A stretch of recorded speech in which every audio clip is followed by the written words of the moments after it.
All right, Mate, we're here, and I hope I pronounced that correctly. Yeah, it's pretty accurate. Excellent, thank you. It looks like Matej in English, but there you go. All right, Lauren, what do you have to ask here, Mate? What does CEO stand for or mean? So it's an abbreviation for Chief Executive Officer. So what that basically means that it's the, I would say, the ultimate project manager and ultimate owner of everything execution related in the company. And by way of introduction, Mate is the CEO of Trezor, and that's why he's on the show today to have a discussion about what's going on over there and in the wider Bitcoin space. So, did you have any other questions about that specifically? Why do you work for Trezor?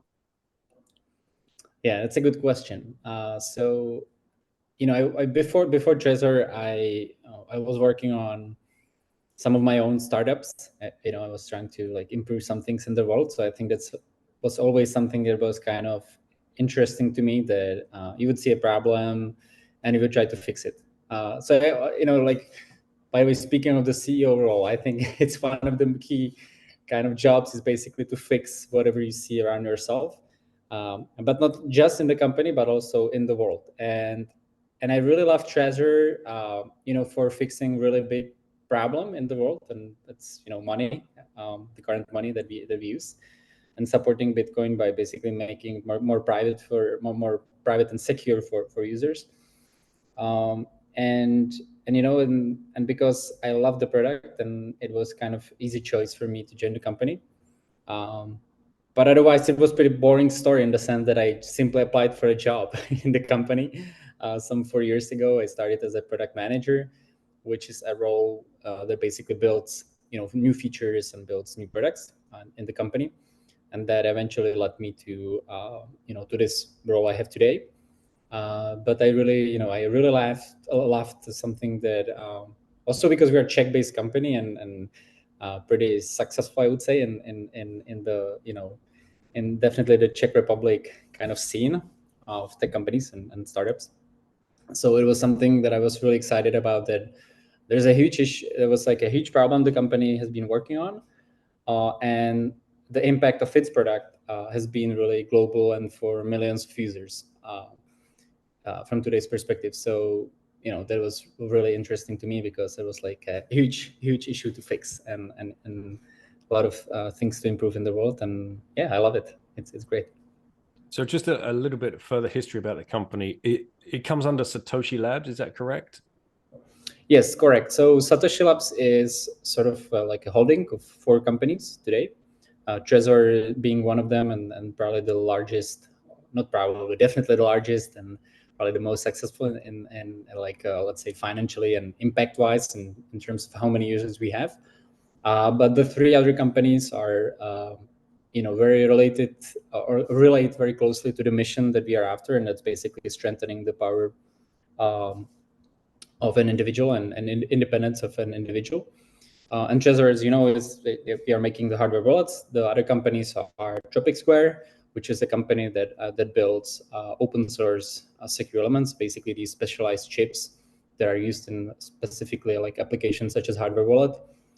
The other company is called Invity, which is basically like a Bitcoin onboarding company that is trying to onboard as many new users to Bitcoin and other cryptocurrencies as possible. So they are integrating some services into the ecosystem of basically the Trezor apps. And the 4th company is Vexel, which is this kind of word in Czech for like an exchange, like an exchange on this, almost like on the street, where you could from the back in the communism, you would have these people that we would call them Vexlák, which is basically means that somebody would have this kind of some special goods that you could get from, because it was really, you couldn't buy normal stuff on in shops, because they were so let's say because the economic situation of the country was horrible. So import was pretty like blocked from so many countries. So you couldn't basically get even like the standard goods, such as like and even like bananas. You would see these queues for bananas.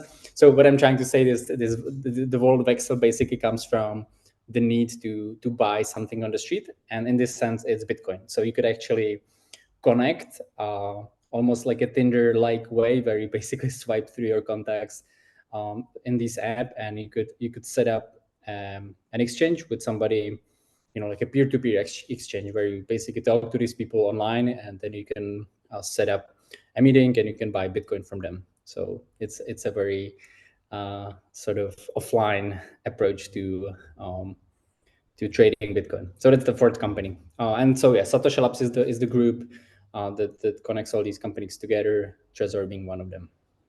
And am I right in thinking that Alena was one of the co-founders of Satoshi Labs? Or Alena? Yes, correct.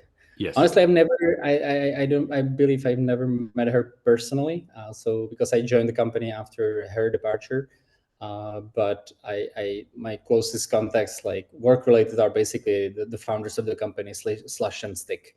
Pavel Rusnak, Marek Palatinus are still the active founders in the company. So the reason I bring that up is because Lauren knows Alena. You've met her many times in Prague.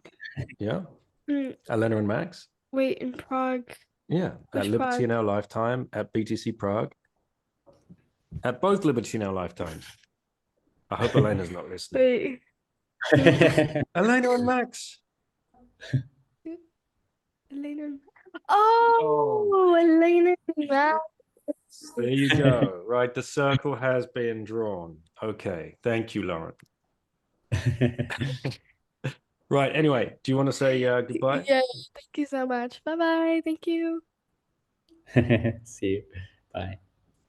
Right. So I guess if we go back a little bit to figure out, your little Bitcoin rabbit hole story. So entrepreneur growing up in Czech Republic. Yep. Did you grow up in Czechoslovakia before it became the Czech Republic? And did you grow up under communism? What was that journey for you? Or did you miss all of that? I can't guess your age. So I was born in Czech Republic already. It was like a federation for a while, but basically most of my life I was in in Czech Republic, but it was right on the brink of the fall of the communism era in Czech Republic. So you could or Czechoslovakia back in the day. So you could definitely feel, I mean, my childhood was definitely impacted by this, because as I mentioned, for example, my parents wouldn't be able to buy some goods back in the day. There were definitely the speech was what is it? I cannot find the English word, but basically, like the freedom and liberty was simply not in the country, and sort of the free speech was oppressed, etc., etc. So there are stories in the family for sure, like even some like property being basically like stolen by the country, etc. But where the government would basically say, well, this is not now it is ours, right? So even those stories we have in the family, like my grandparents. But yeah, so I was basically brought up in as like a small village close to Prague. My original background is actually music, so I went to music school, so I was like a professional guitarist for a while. But I was always interested in tech and generally in IT and everything that kind of scales and have a large impact in the world, as I mentioned already. And I think that basically led me to Bitcoin, I would say around 2000, maybe 14, 15, maybe even before that, where I heard it about it for the first time, and then I basically started kind of playing with it, and yeah, then one thing led to another, and basically I applied for this for this job in Trezor, and it became like a huge part of my life, and I really fell in love with basically with Bitcoin, and been working for it ever since. Since basically like 4 years ago, I fell in love with it and been working on it every day. All right. So how did you find it in the first place? You mean what I thought about it in that How sense? did you find it? How did Bitcoin approach you and introduce itself? Yeah, so basically, I went to this sort of startup college or startup course that took place in Prague, and there were some guys playing with it and trading it. So that's how I got introduced through some paper wallets, and then later on in some custodian solutions as well, where I didn't know the difference even then. I didn't know what is the difference between. I didn't know what self-custody was, and when I first saw Trezor, I was like, okay, what is this like geeky little thing? I didn't understand. But yeah, obviously very soon, because I as I mentioned, I became the first or one of the first product managers in the company. I had to really understand how the of course self-custody and how Trezor works. So I would say that was a pretty steep learning curve for me, because I was basically meeting Slash, one of the founders, every week. We would discuss product, and we would basically build the new software features together, which was really really awesome. And by the way, he's still very involved in the product making, so we still discuss everything product related basically every day, and yeah, and it's been great. Right. Okay. So I guess we want to be kind of cognizant of the fact that there's probably going to be a lot of new listeners coming to Bitcoin podcasts as we go into this next bull run, in air quotes, coming up to the halving. So it's probably a good idea to try and bring a lot of episodes back to the beginning and just help people understand exactly what the tools are, what self-custody is, and what some of the language is. So if we try and keep that as basic as possible, sorry to those that already know what this is, you just have to use this one as a bit of a refresher course. But how would you explain to somebody that, like you, that had never seen a Trezor before or a hardware wallet of any sort, and you got the little thing in your hand, how do you explain, how do you walk through a complete newbie to one of these devices? Yeah, so I think the best sort of analogy that I try to use is uh, now omitting Bitcoin philosophy for a little bit, and I guess we will get to it as well. But really speaking on self-custody, the key concept is basically actually the keys. So it's really the keys. So if you imagine you have keys from your car or from your house, that's exactly the stuff that gets stored on the Trezor device or any hardware wallet. And imagine, so you can imagine it's like a password or some identifier sort of data that you need to be able to claim that you own the Bitcoin that lives on the network. Bitcoin does not live on the hardware wallet. The hardware wallet stores basically the access information.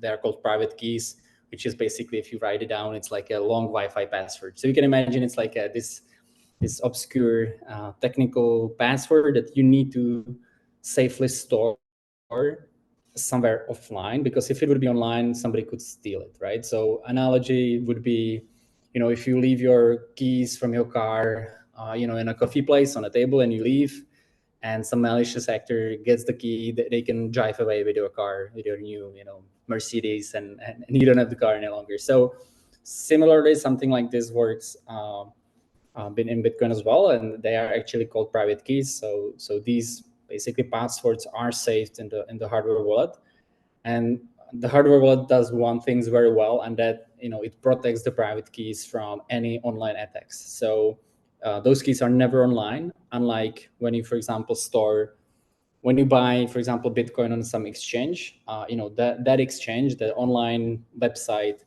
have those keys usually on some server, that they have it, and basically through the history of Bitcoin, I think there was more than $5 billion, dollars worth of Bitcoin stolen through all kind of, hacks, where some malicious, basically hackers get on these servers, they steal the keys, and they send those Bitcoins, to their addresses, and basically it's lost. So What the hardware wallet does is basically it protects these keys, and that's a concept we call self-custody, which really means that you are your own custodian.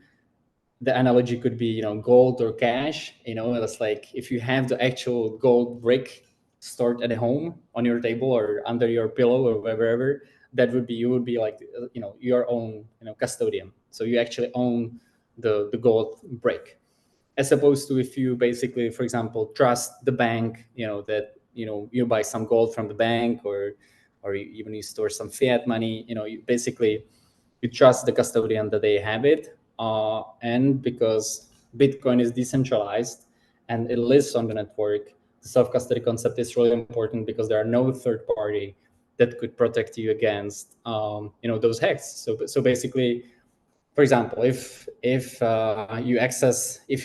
you lose access to your password in a bank, it's it's probably okay. You just go to the to the bank. You provide some identity information such as ID or something government issued, whatever, and then they will give you the access back.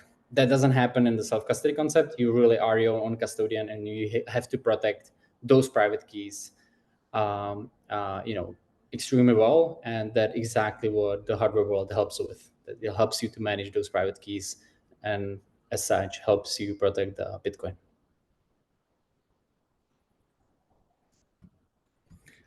I think you're muted, by the way.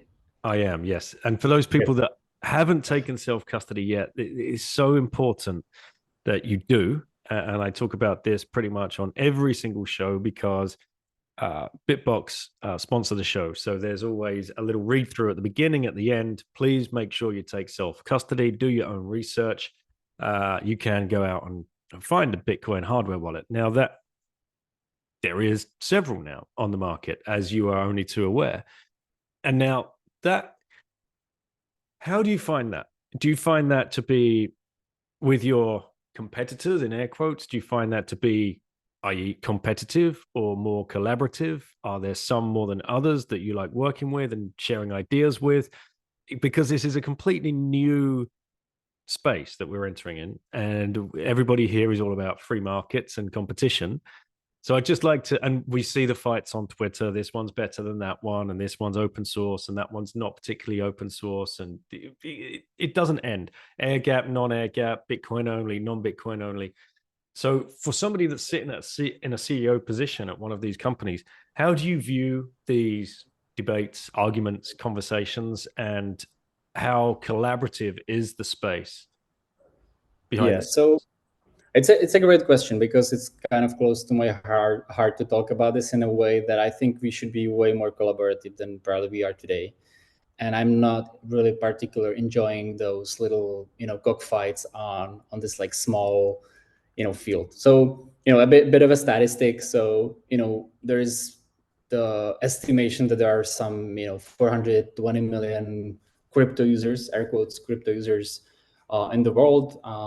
Probably at least half of them have some Bitcoin holdings. Let's say they own some Bitcoin. And out of all those people, all the hardware manufacturers, us and including all our competitors, onboarded around or less than 10 million users, or actually around, I think, 8 million users into the self-custody or hardware wallets. So if you think about it, that's actually less than 2% of people taking sort of security like security measures in the self-custody concept. That's crazy. Wallet. Just to okay, hang on, wait a sec. So there's around 450 million crypto users, in air quotes, and I like you, I believe. I can't imagine there are people out there that are holding crypto and don't have some kind of Bitcoin in that sphere, and hopefully that will all become Bitcoin only as time evolves, because for obvious reasons. So if there's 450 million people, but only how many people, like 8 to 10 million, like hardware wallets sold between these companies globally? Yeah, exactly. Really? So yeah. So when you think about it, it's like it's peanuts, right? It's peanuts. Yeah. So, and it basically means two things. Coming back to your question, I really think it's in the best interest, like even business-wise, for all these companies to really try to explain why, you know, self-custody matters, why you should use a hardware wallet, et cetera, as opposed to trying to, you know, fight each other with, I would say, even like some toxic arguments and some toxic cockfights, because that doesn't really help the end user at the end, right? Because it kind of scares away perhaps, you know, like the majority that would benefit from owning hardware wallet.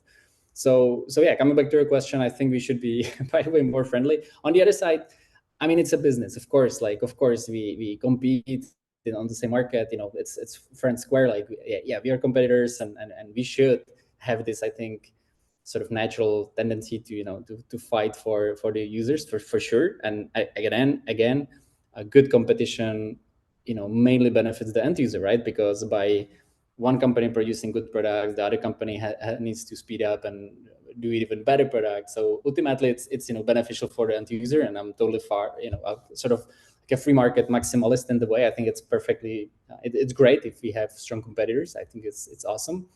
But I'm not enjoying these like toxic little, you know, cockfights where those happen sometimes here and there. And specifically, you mentioned that Bitbox, you know, sponsors the show. I have actually very good experience with especially Bitbox. So, for example, I hope I can say this out loud, but like, you know, we had this nice chat with the Bitbox CEO at Bitcoin Prague, which is like this conference, and actually, you know, reach out to them and ask him, you know, about certain things that they do. I was just wondering how they, you know, treat the 12 and 24 words, what are the priorities, etc. And we had some nice little chat. And then, you know, and then he asked me if I could give him some Trezor hoodie, you know, in our booth. And I thought it was like such a nice moment, you know, where I was like, yeah, it's great. Like, you know, it shouldn't be, you know, have these little, you know, fights over nothing. So, and ultimately we want to onboard as many users into, you know, security of self-custody as possible. So that's my yeah, the reason I asked is because we see all of the drama on Twitter unfolding, but when I'm in person at the conferences and I see things like that happen, you know, the Trezor guys talking to the Bitbox guys, talking to the foundation guys, you know, Bitcoin Q&A was over there in Riga, and it's like everybody's sharing ideas face to face, really friendly, checking out each other's projects, each other's products, and, you know, what you're launching next, this, that, and the other thing, what's coming down the pipeline. And that's when you really think, all right, we're in good hands.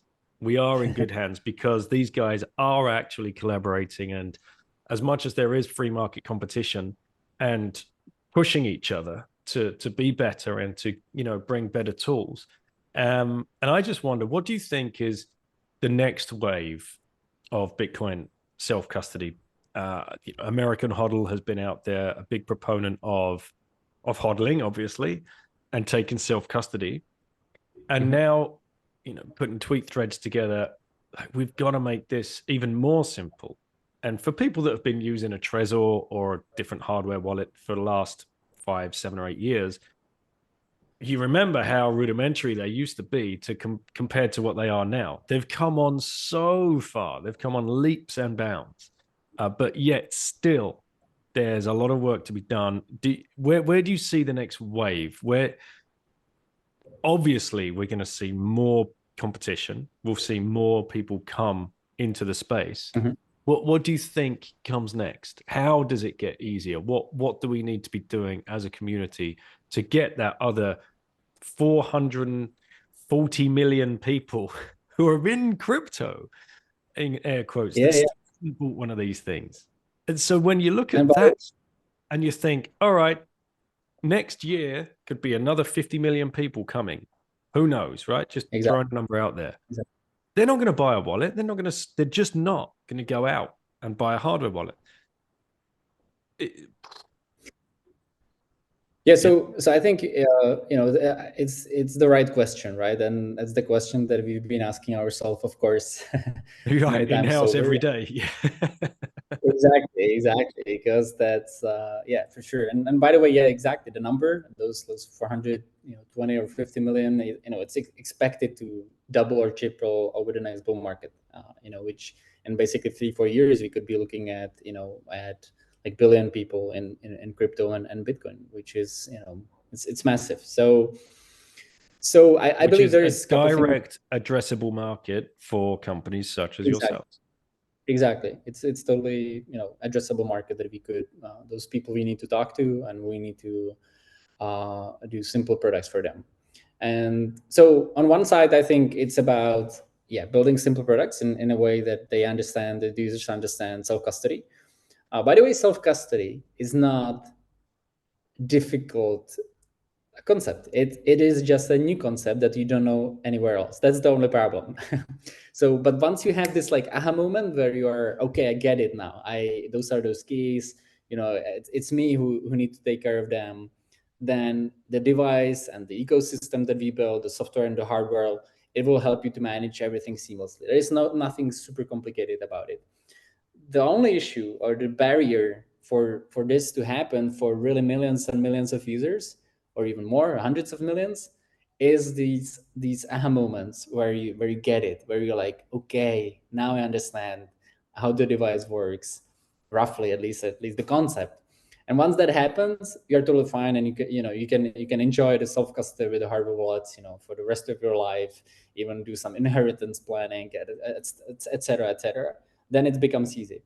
But for this sort of this first a fairly big barrier, I think that a lot of education needs to happen. It's a barrier that I think even the product doesn't solve itself. You can be very simple to use, and of course we are working day in day out to make it as simple as possible by software and hardware features. We can talk about those in more details, but I think there needs to be a bit of education as well, where we explain the self-custody and the importance of self-custody to those new people, so they go through this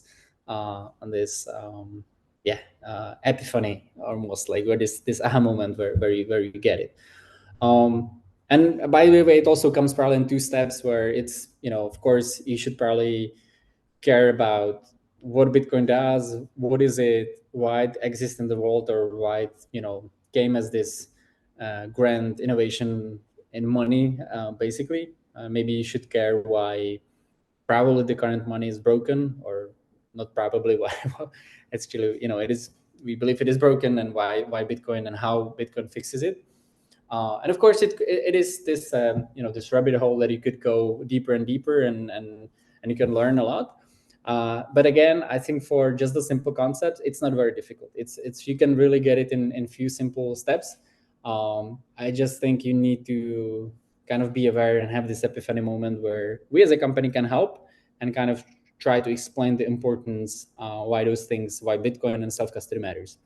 And then it really comes to a very specific, I would say, like innovation in the product itself, where, for example, we are working on some new devices that are, very, it has, this like consumer electronics feel to it, where it has a beautiful, sleek design. It's no longer this geeky device where you would be like, okay, what is it for? Like you actually have very nice, premium looking and this premium feel of device where you can really use it every day seamlessly, even with some like wireless technologies, et cetera, that we are planning to launch in the future.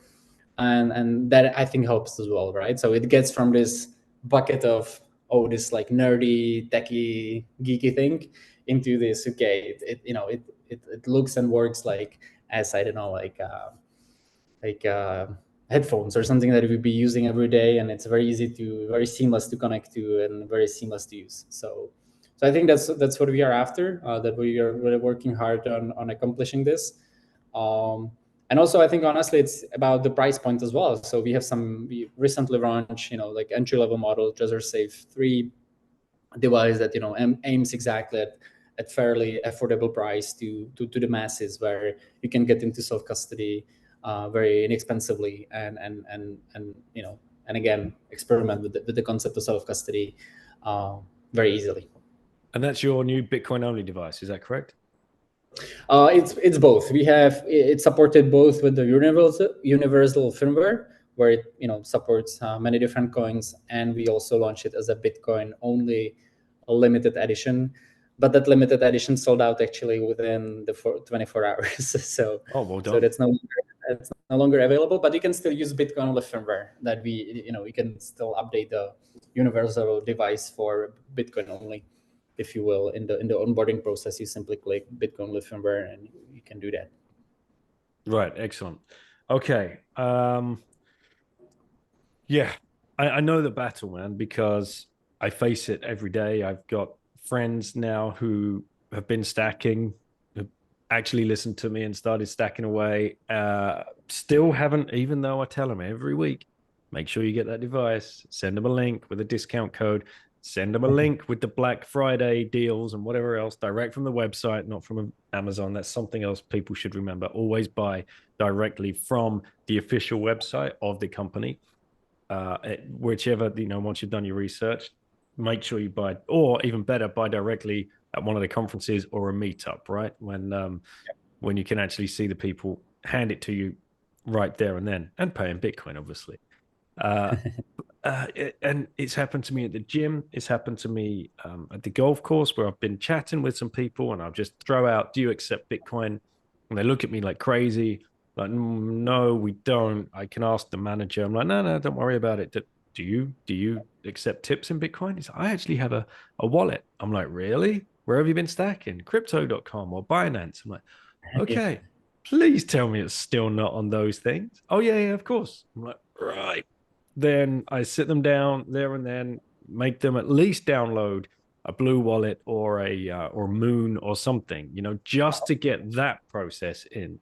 But then always leave them with the instruction. Once you've done that, you've now got to go to this website or this website and get one of these devices, because you've got to then move it onto that, because then you're totally, offline, self-custody. People don't listen, mate. They don't listen. Yeah, it's, and unfortunately there are cases where, it's one very specific case with FTX falling down, so our sales are usually or have always been correlated with Bitcoin price. So whenever there is a demand raising for Bitcoin and the bull market is coming, or even some smaller spikes, we can feel it. We can feel it on our e-shop, we can feel it on our sales and resellers everywhere. So that's usually the case.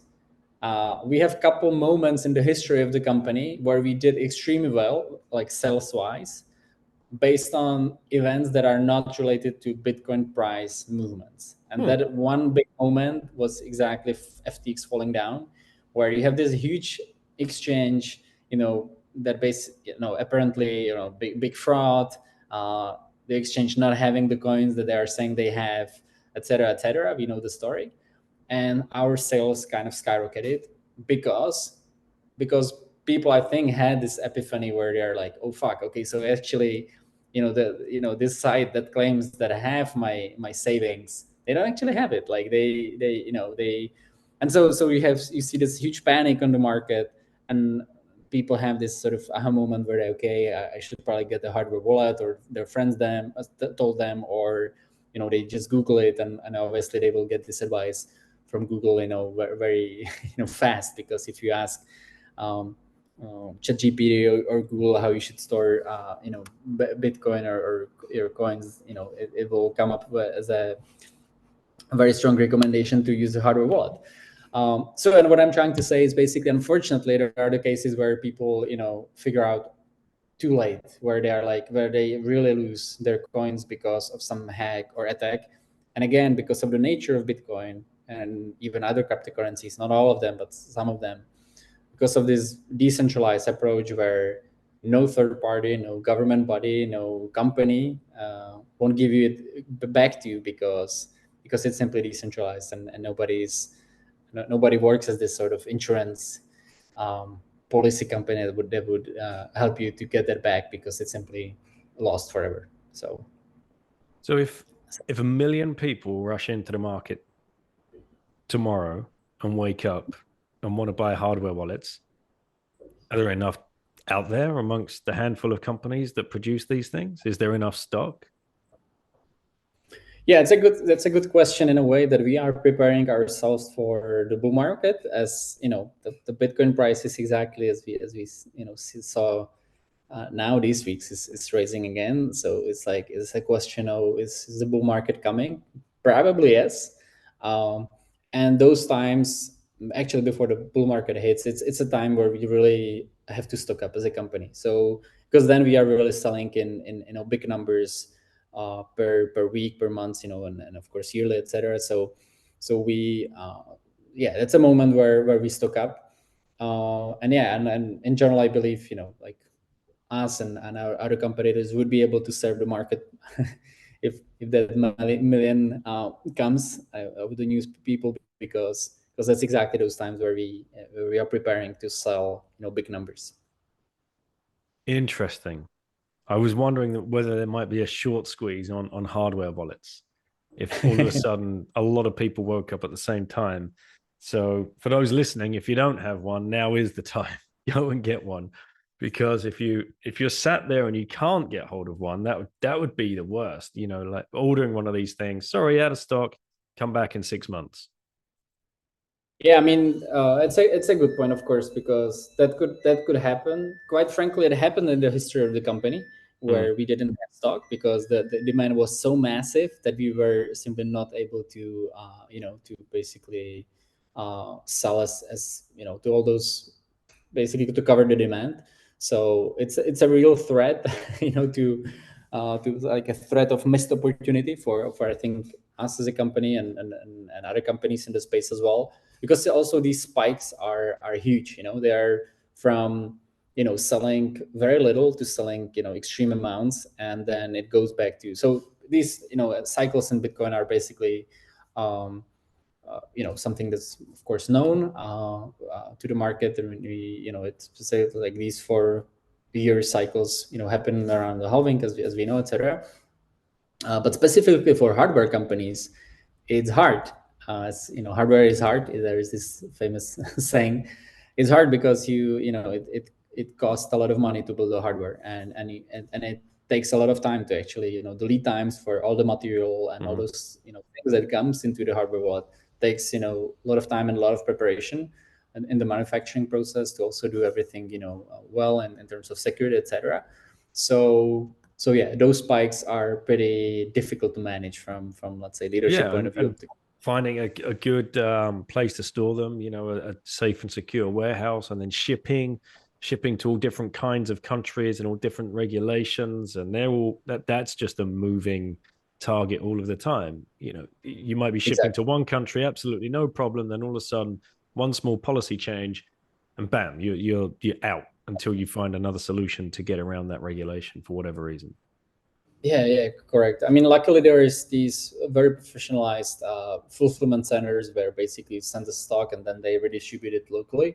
But yeah, it is kind of like a maze of challenges and in terms of regulations and all that stuff.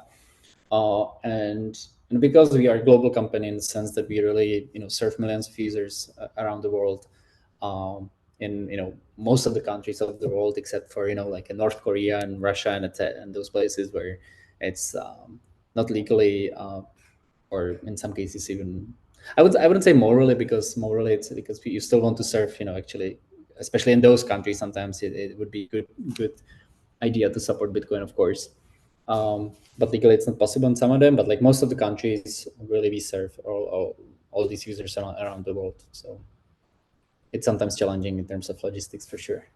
All right, so let's talk about some of the projects that you guys have been rolling out and working on recently.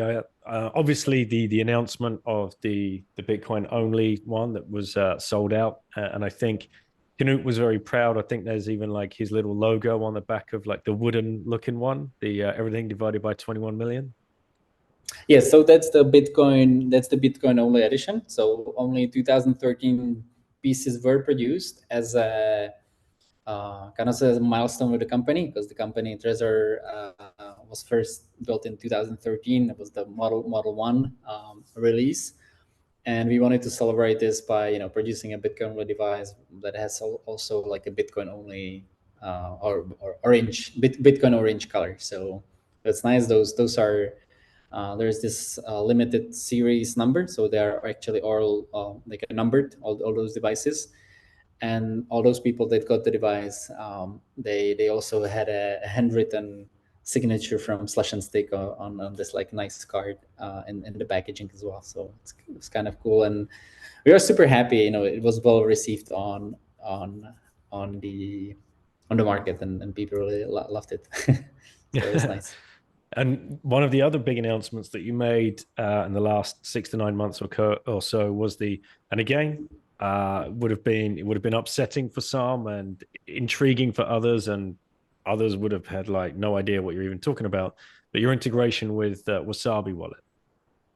Yes, correct. So we basically integrated a feature through Wasabi, which is the coordinator that basically runs these processes on the background, where you can further sort of improve the privacy of, whenever you are sending coins, somewhere you can enhance the privacy by basically conjoining them or using the service that's called conjoin, where in simple terms, it basically works as a mixer where you send,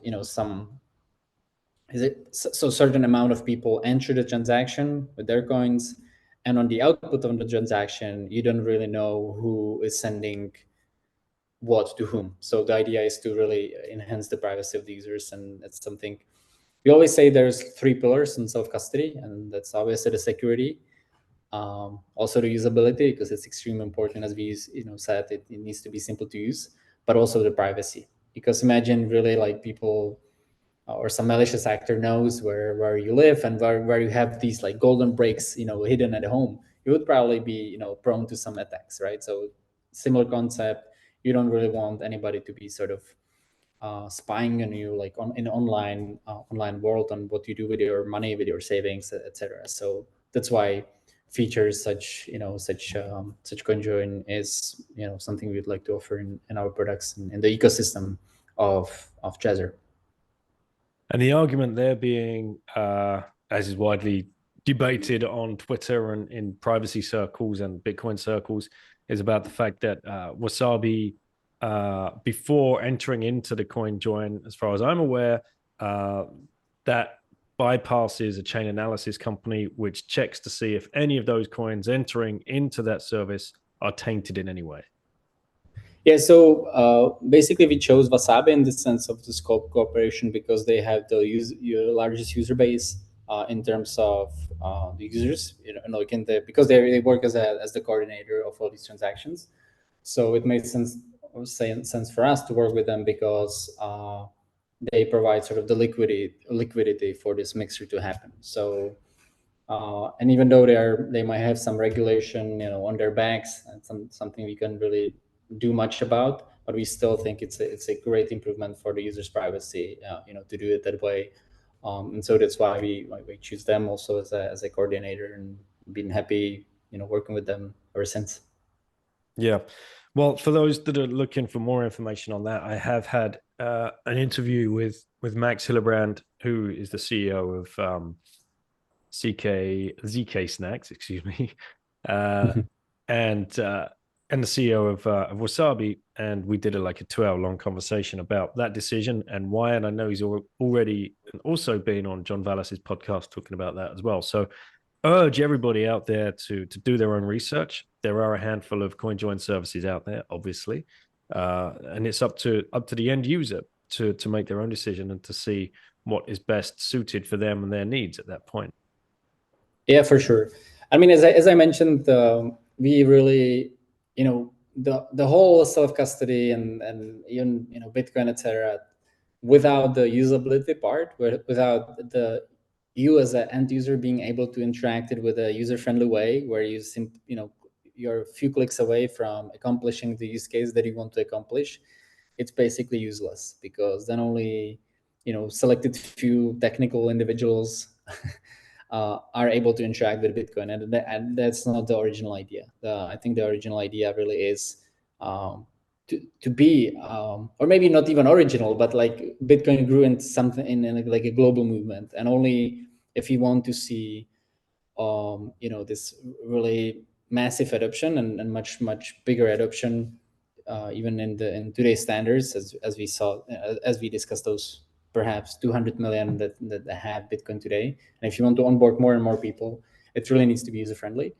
And that's why, again, for example, specifically with Conjoin, it's why we use the coordinator that provides the most user-friendly sort of approach that we can then translate into our products and provide this feature and service to as an extension to all our users. What else have you guys got up your sleeves? What are you working on? What can you tell us about? So perhaps worth mentioning is, because it's first one for us as well as a company, is this, because we will also work on some nice accessories to the hardware wallets. So as we know, those 12 words are the backup of the private keys, and it's really extremely important for you to have that backup and to securely store it somewhere.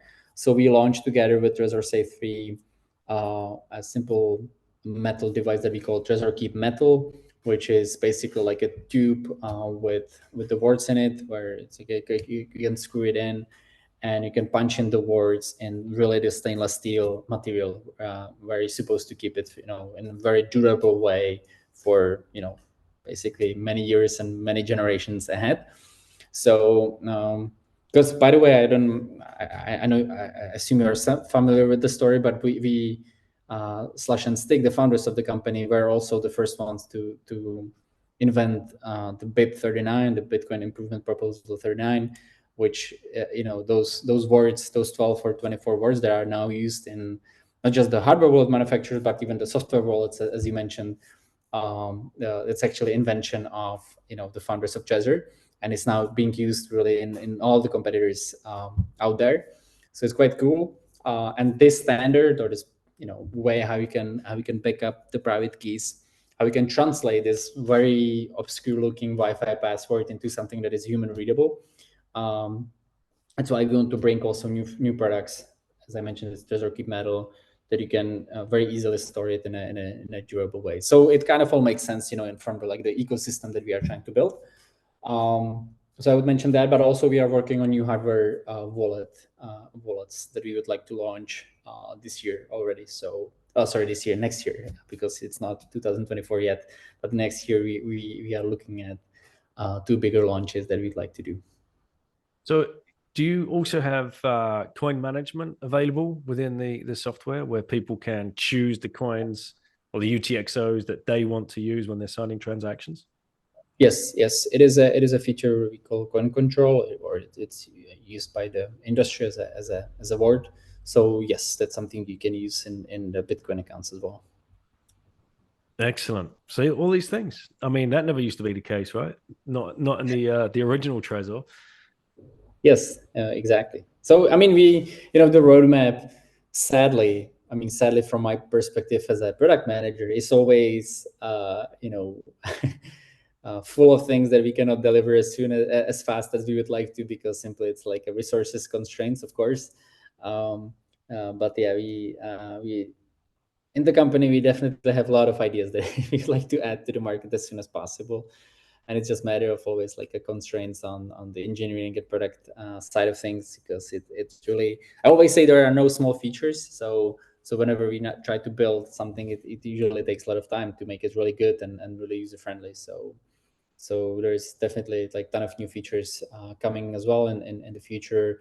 We are, for example, working on Ethereum staking as well. They'd like to deliver next year. Some bigger improvements to the overall UX of the user experience of the app. We also have a mobile app that is now currently in the sort of watch only mode. So you only enter the XPubs, and you can sort of follow your accounts that you have in Trezor Suite, which is the desktop application. But now we can use it on mobile app as well. And in the future editions, I believe in January or February, you would be also able to sign transactions using your Trezor and using mobile device, your Android phone, basically. So those are some of the software features that we are working on right now. Awesome, man. And so how do you guys look at growing the team? How many do you have at the moment? So currently we are around 150 people, if I'm not mistaken, maybe 140. And that's just in Trezor, or that's across Satoshi Labs? That's just Trezor. Wow. In these numbers, yes. So we actually grew quite a lot. So, when I joined the company, I think it was maybe 30, 40 of us.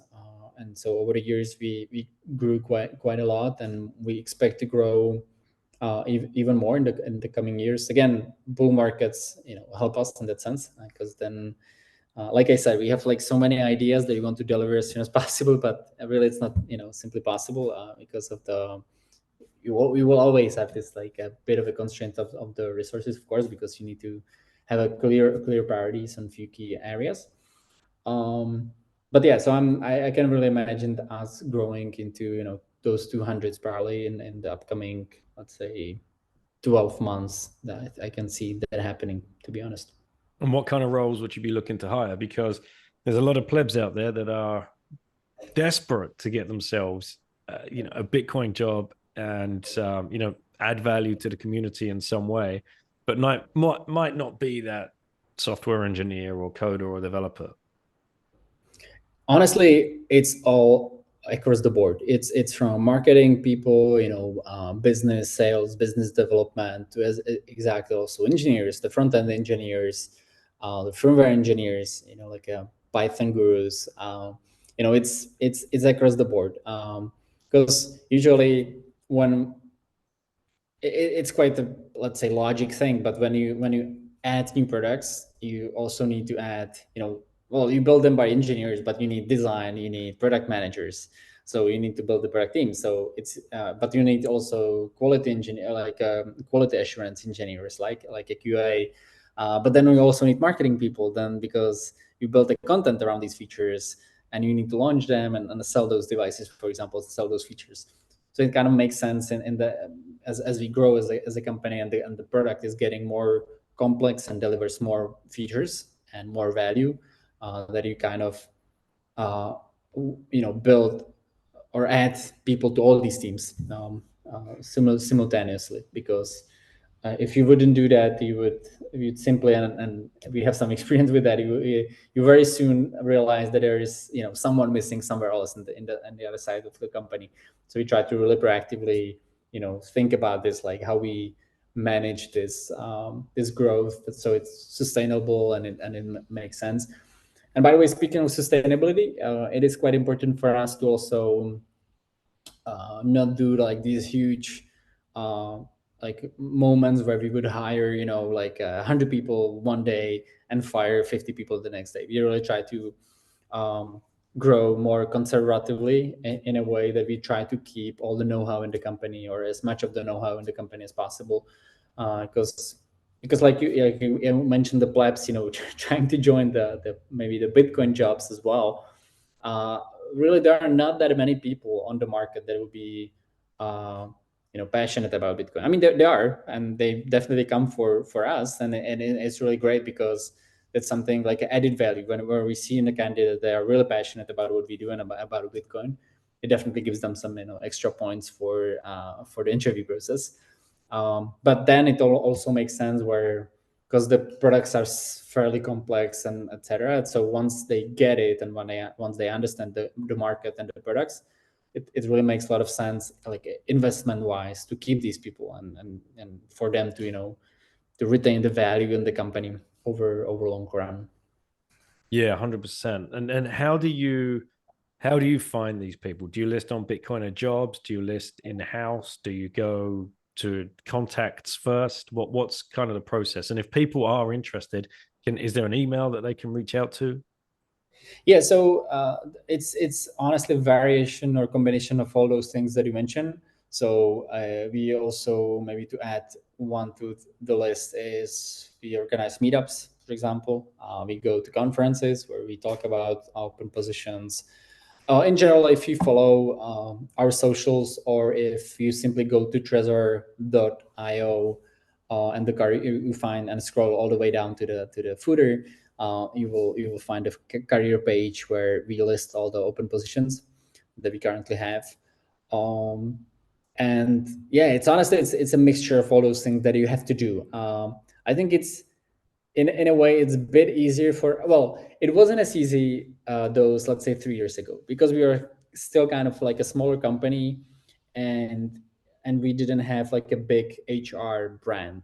And because we really invested quite a lot into mainly energy and passion of some colleagues that have done like amazing job by, building the HR brand much stronger. So over the years, I think we are way more sort of recognizable on the local market in Czech Republic, but also outside of it. And it's kind of nice to see where now, for example, because I tend to have interviews with all the people that are joining the company for the last round, because I really want to know, everybody and their motivations, to kind of check on, that we are doing well in terms of the culture of the company. And it's really awesome to see that, this like passion for Bitcoin basically in almost 100% of the people that we hire. It's really cool. And I think it helps really to to build the right culture in the company. Do you get funding, or are you like venture capital backed, or are you living day to day on the profits? How's the business structured? Yes, so we don't have any VC money now. It might happen in the future. There are no immediate plans for that to happen, because we actually are quite, would say, proud of being able to really make our own decisions, because the companies, the majority of the owners are basically the vast majority is basically the founders that started the company. And it's and it's amazing, because we really don't have this, because for example, where it helps is you don't have to do any decisions that would maybe prioritize some strong business growth over some mission we are trying to deliver. So because the founders started this company as their passion project, they didn't wake up one day and were like, okay, how we can make the most money, okay, let's build hardware wallet. Well, no, that wasn't the case. The original story is basically, they were sort of pissed with the UX of protecting Bitcoin. So they were like, okay, so what we can do about it? And they built the first concept of the hardware wallet, and it became this kind of big thing where other people appreciate it, and they didn't expect that at all. And because they are so, I would say, like mission driven, it's sometimes good that there's no extreme push on, let's say, some business decisions, as we saw, for example, maybe in some competition even in the past, where maybe it was a bit too mission driven, business driven, and then it kind of backfires in the community because the community didn't appreciate it. That being said, I think it's also a responsibility as a leadership of the current leadership of the company to push the business side of things pretty strongly as well, because I always say, like, what doesn't grow basically dies out eventually. So we really have to we have to keep growing for sure, and we do actually. But yeah, sorry. Long story short, we don't have venture capital, and it's great in some sense. Well done, guys. That's amazing. That is truly amazing to run a successful, and under Satoshi Labs, which are running 4 separate companies as well. And you said like the headcount there is pretty astounding. Okay, one last practical question for anybody listening to this trying to get themselves a Bitcoin job. Do you have physical location, or are all of the jobs remote? Most of our people are physically present in Czech Republic, in Prague specifically. But that being said, we have also a lot of people, remotely working, fully remote as well. We are totally happy to accept people working remotely as well. A couple examples: we have, now a person, like a designer, a very strong designer, based in San Francisco. So pretty tough time zone, but again, like the passion, I think trumps a lot of things. So if you're passionate, there's always ways to find it. Honestly, I think it's one of the very little things that COVID did for the world, is basically the remote is, I think, technologically and even mentally, I think we got more used to it as a humanity, and so that kind of helps as well, because before COVID, I think it was more like frowned upon, on basically in many companies, and I think us included. Well, we are always very flexible, but I think we are even more, well, like really, we have like 100% flexibility in terms of working hours, and as long as the job's done, we really don't care where people sit. As long as there's passion and progress, we accept everybody. So that's Yeah, that's good. So if to your listeners, if anybody's interested, definitely reach out and we can talk about some opportunities. Do you ever think about when big tech wakes up? And Saylor talks about this all the time. When Apple integrate a wallet into the iOS, or when Google design a wallet into Android, or when Microsoft or IBM or whoever it might be. So they've got two plays at this, right? They have to sit there and start from scratch and build in-house without expertise and just try and wing it, or they go and hire a bunch of people off of you from Trezor, away from Bitbox, away from Foundation, away from Cold Card, wherever, to build a team in-house and use their expertise under the Apple brand or Microsoft brand, whatever. Or they just go and acquire a company. They go and acquire a Trezor, or they go and acquire a Cold Card, or they go and acquire Foundation or Bitbox. How do you see that playing out? Because it is inevitable, right? That this is going to happen in one way, shape, or form.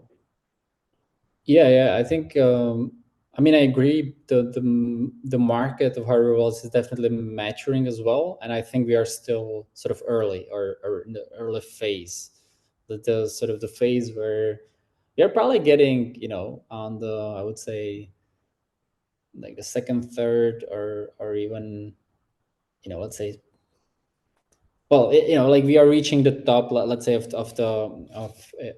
maybe this curve where we still again getting more and more users, and we will maybe see more consolidations in like technologically in the markets as well. There is also concept of shared custody and collaborative custody. So there's other concepts how you can basically store in a way securely, or maybe for some users securely enough, but maybe not enough from our perspective. How you can store your coins. So I can see that happening eventually in the future as well, where some of these companies basically disrupt maybe the market in terms of scale, where you can really reach. By the way, we saw also I think we can say with I think BitKey, one of the new competitors in the market, basically founded by, if I'm not mistaken, by Jack Dorsey. So that's maybe one example of like a new company that has already the scale available, right? Like it's a huge company, like Twitter founder, but also founder of Square, like this big payment processors, and it's still like not the largest tech. It's still like, let's say, the medium sized tech, but you can already see the aim for hit the scale. And I have a couple points to it. I think ultimately, again, free market maximalist. I think it's great for the market. I think it's great for the end users. I still believe there will be a strong use case for really like millions or hundreds of millions of users trying to get into or that will find it beneficial to use device such as Trezor and Bitbox, etc. I still believe there will be a strong use case for having this self-custody done in a very secure minded and like a minded way. And if these companies try to acquire somebody, might be I think it might be quite difficult in terms of like exactly these missions, because I think a lot of these companies that you mentioned are really mission driven, and they have usually some strong founders that are trying to do their own thing from their own almost like a philosophical reasons. So I cannot read the future. Both cases might happen. I think it might more be like that would try to get the talent and build the teams in house for these companies, for example, to enter the market. Interesting. Yeah, Apple definitely seems to be the more interesting option, just because of their reach and their fan base, their user base, and their expertise. And like, I just think of like the little Apple TV device that so many of us had back in the day. Hardly any of us use that anymore, I guess. That literally could be a node, right? That could be a node and a hardware wallet at the same time, and interacting with your phone, and you could have that as your server. It's there. Yeah, for sure. It's just, I think what, at least from the current technological perspective and our perspective, having, let's say, the hardware parts integrated into, for example, mobile phone or something like this, it kind of defeats the purpose of the hardware wallet.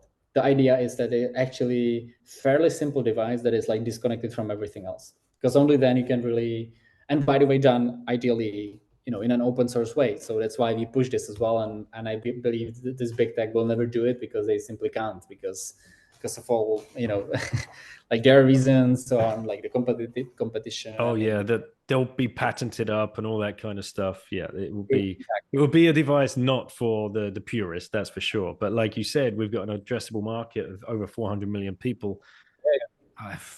God knows what's coming our way. It's again, it is inevitable. These things are going to happen. These companies are going to enter the space. Yes. Yes, and I think, again, like just to repeat myself, I think it's ultimately good for the growth. It's great for Bitcoin. It's great for its end users.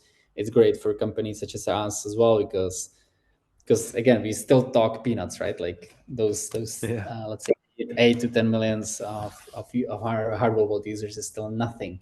We are so early. Yeah, exactly. So.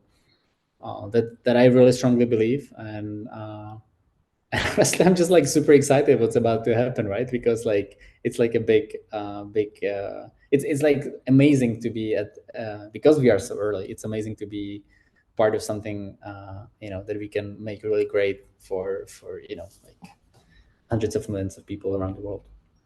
Exactly.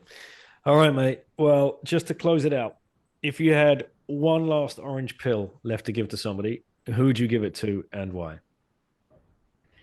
Nice. One last orange pill. So I'm thinking I'm thinking two kind of ways about this. Either my best buddy, who is not technical at all, he's almost, he doesn't even almost like have a phone. So I think that's, and I'm trying to orange pill him, and it's actually because he's a very smart guy. He's not very tech oriented. So I think he would be up to it, and I would love to do it because he's my best friend, and I would love for him to understand more of my world, because he's more into like ecology and he's building gardens and stuff like that, because like a garden architect. So that would be one way to think about it. The other would be probably the exact opposite, and some to think about some massive scale. So somebody like Biden or I don't know, to be able to somebody who really who could have a big impact on for the positive impact potentially for Bitcoin. But whenever it gets mixed up with politics, I think it's always controversial and difficult. But so those two cases, I would be probably thinking somebody very close to me or somebody very, very remote to me actually, but somebody who could speed things up maybe in terms of Bitcoin adoption. Your garden designer, you'll have to I don't know, build him a greenhouse heated by ASICs and growing the most incredible tropical botanical flowers he's ever seen, and he'll be like, "Huh, okay." Yeah, that would be nice. That's a good idea. All right, man. Well, how can people reach you if they want to learn more, if they want to look into the possibility of coming to work at Trezor, or coming to find you guys at a conference? What's the best way to reach out? Yeah, so definitely our socials in general. I'm on Twitter, not a very huge following. I think like a couple hundred people. I'm not very active there, to be honest. I'm also on LinkedIn, where I'm maybe a bit more frequent poster. But in general, if you follow socials of Trezor, both like Twitter, LinkedIn, even Instagram and TikTok, and you can find a lot about what's going on in the company. And for the job post, yeah, we definitely, everybody, sort of suggest to go on our site and browse those career pages and see what's up, because we are growing, and we'll be growing some more in the upcoming month. I'm sure you're going to be at BTC Prague, obviously. Oh, correct. Of course, yes. So any of the plebs listening, get over there, try and use the code BITTEN, see if that gets you a 10% discount. It should still be running from last year. If not, reach out to me in DMs and I'll help you out. Or are you going to come to Madeira? Will we see you there? We were discussing it actually with our colleagues, so it might still happen. I would honestly love to go because also I love Madeira. I was there before and I love it. So Direct flights from Prague. Yeah. So I think there it's yeah, we would love to go. I would love to go. So no promises, but it sounds like a good trip. Yeah, for sure. Well, we hope to see you there. We're going to be taking the family, and anybody again listening to this, if they want to take their family and get to Madeira, use that code BITTEN for 10% discount. Try that code on any conference that you try and buy tickets for. And if it doesn't work, get hold of me, and I'll get hold of the organizers to see if they can organize a discount code for you. So, anyway, Mate, thank you so much for coming on. Thanks for building services for Bitcoin. It's going to be a crazy ride going into the next 18 months. At time of recording, the bull run may already have started. We're flirting with $42,000. There's a lot of fun going on in the Twitter sphere at the moment. I'm getting vibes of 2017 all over again, when Twitter was a truly fun place to be. Peter Schiff has already come out on television and made another fool of himself, and like it's all happening again as it should. It's perfect. Yeah, nice. Yeah, thanks a lot for having me. A really nice conversation, and I hope to see you in Madeira or other conferences in person. All right, cheers, man. Thanks for coming on. Have a good day. Thank you very much. Bye.